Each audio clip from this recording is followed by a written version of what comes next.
ಸಿನಿಮಾಗಳಲ್ಲಿ ಕಲಾವಿದರು ವಿಭಿನ್ನ ಪಾತ್ರಗಳಿಗೆ ಬಣ್ಣ ಹಚ್ಚುತ್ತಾರೆ. ಬೇರೆ ಬೇರೆ ಸಿನಿಮಾಗಳಲ್ಲಿ ಭಿನ್ನ ಪಾತ್ರಗಳನ್ನು ಮಾಡುತ್ತಾರೆ. ಒಬ್ಬ ನಟ ದೊಡ್ಡ ಪರದೆಯಲ್ಲಿ ಬಣ್ಣ ಹಚ್ಚಿ ಮನರಂಜನೆ ನೀಡುತ್ತಾನೆ. ಆದರೆ ಅದರ ಹಿಂದಿನ ಶ್ರಮ ಪ್ರೇಕ್ಷಕರಿಗೆ ಕಾಣುವುದಿಲ್ಲ. ಕೆಲ ಪಾತ್ರಗಳು ಹೆಚ್ಚಿನ ಶ್ರಮವನ್ನು ಬೇಡುತ್ತದೆ. ಒಂದೇ ಸಿನಿಮಾದಲ್ಲಿ ಕಲಾವಿದ 1 ಅಥವಾ 2 ಪಾತ್ರಗಳನ್ನು ಮಾಡಬಹುದು. ಆದರೆ ಒಂದೇ ಸಿನಿಮಾದಲ್ಲಿ 10 ಪಾತ್ರಗಳನ್ನು ಮಾಡಿದ್ದನ್ನು ಎಂದಾದರೂ ನೋಡಿದ್ದೀರಾ? ಈ ನಟ ಒಂದೇ ಸಿನಿಮಾದಲ್ಲಿ 45 ಪಾತ್ರಗಳನ್ನು ಮಾಡಿ ಗಿನ್ನೆಸ್ ವಿಶ್ವ ದಾಖಲೆ ಬರೆದಿದ್ದಾರೆ. ಸೌತ್ ಸಿನಿಮಾರಂಗ ತನ್ನ ವಿಭಿನ್ನ ಕತೆ ಹಾಗೂ ಸಿನಿಮಾಗಳಿಗೆ ಹೆಸರುವಾಸಿ.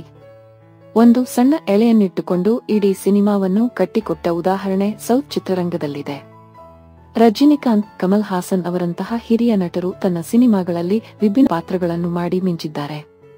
ಕಮಲ್ ಹಾಸನ್ 2008ರಲ್ಲಿ ಬಂದಿದ್ದ ದಶಾವತಾರನ ಸಿನಿಮಾದಲ್ಲಿ 10 ಪಾತ್ರಗಳನ್ನು ಮಾಡಿದ್ದು ಆ ಕಾಲದಲ್ಲಿ ದೊಡ್ಡ ಸುದ್ದಿಯಾಗಿತ್ತು.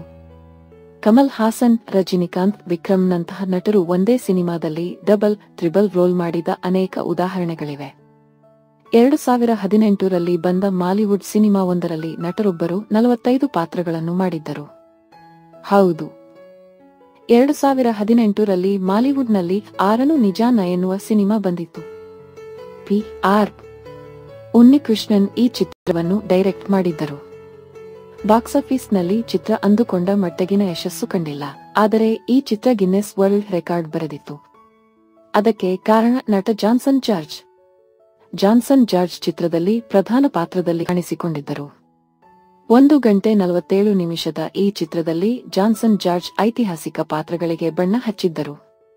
ಒಂದಲ್ಲ ಎರಡಲ್ಲ ಬರೋಬ್ಬರಿ 45 ಪಾತ್ರಗಳನ್ನು ಈ ಚಿತ್ರದಲ್ಲಿ ಜಾನ್ಸನ್ ಜಾರ್ಜ್ ನಿಭಾಯಿಸಿದ್ದರು.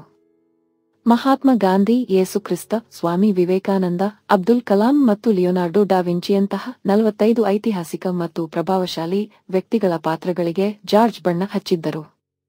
ಆ ಮೂಲಕ ಚಿತ್ರರಂಗದಲ್ಲಿ ಯಾರೂ ಮಾಡದ ದಾಖಲೆಯನ್ನು ಜಾರ್ಜ್ ಮಾಡಿದ್ದರು. ಅವರ ಈ ಪ್ರಯೋಗ ಗಿನ್ನೆಸ್ ವರ್ಲ್ಡ್ ರೆಕಾರ್ಡ್ನಲ್ಲಿ ದಾಖಲಾಗಿತ್ತು. ಈ ಚಿತ್ರದ ಹಿನ್ನೆಲೆ, ಸಂಗೀತ ಮತ್ತು ಹಾಡುಗಳು ಚಿತ್ರದ ಭಾವನೆಗಳು ಮತ್ತು ಸಂದೇಶವನ್ನು ಪರಿಣಾಮಕಾರಿಯಾಗಿ ಪ್ರಸ್ತುತಪಡಿಸಿತು. ಅ ಗ್ಲೋಬ್ ಮ್ಯಾನ್ ಎಂದು ಕರೆಯಲ್ಪಡುವ ವ್ಯಕ್ತಿಯ ಸುತ್ತ ಚಿತ್ರ ಕತೆ ಸಾಗುತ್ತದೆ. ಈ ಪಾತ್ರವು ಪ್ರಪಂಚದಾದ್ಯಂತ ಪ್ರಯಾಣಿಸುತ್ತದೆ. ವ್ಯಕ್ತಿಯ ಗುರುತು ಮತ್ತು ಜೀವನದ ಉದ್ದೇಶದ ಸುತ್ತ ಕತೆ ಕೇಂದ್ರಿತವಾಗಿದೆ. ಮಹಾತ್ಮ ಗಾಂಧಿ ಪ್ರತಿಮೆಯ ಮುಂದೆ ನಿಂತು ಇದ್ದಕ್ಕಿದ್ದಂತೆ ತಾನು ಗಾಂಧಿಯಾಗಿದ್ದೇನೆ ಎಂದು ಅರಿತುಕೊಳ್ಳುತ್ತಾನೆ. ಇದೇ ರೀತಿ ವಿವಿಧ ಐತಿಹಾಸಿಕ ಮತ್ತು ಸಾಂಸ್ಕೃತಿಕ ವ್ಯಕ್ತಿಗಳಾಗುವ ಕಥೆಯನ್ನು ಚಿತ್ರ ಒಳಗೊಂಡಿದೆ. ಪ್ರತಿಯೊಂದು ಪಾತ್ರವೂ ನಾನು ಯಾರು ಮತ್ತು ನನ್ನ ನಿಜವಾದ ಗುರುತು ಏನು ಎಂಬ ಪ್ರಶ್ನೆಯನ್ನು ಹುಟ್ಟುಹಾಕುತ್ತದೆ. ಜಾರ್ಜ್ ಮಾತ್ರವಲ್ಲದೆ ಈ ಸಿನಿಮಾದಲ್ಲಿ ಜಯಚಂದ್ರನ್, ತಗ್ಜಿಕರನ್ ಮತ್ತು ಮುಹಮ್ಮದ್ ನೀಲಂಬೂರ್ ಅವರಂತಹ ಖ್ಯಾತ ನಟರೂ ಕೂಡ ಬಣ್ಣ ಹಚ್ಚಿದ್ದರು.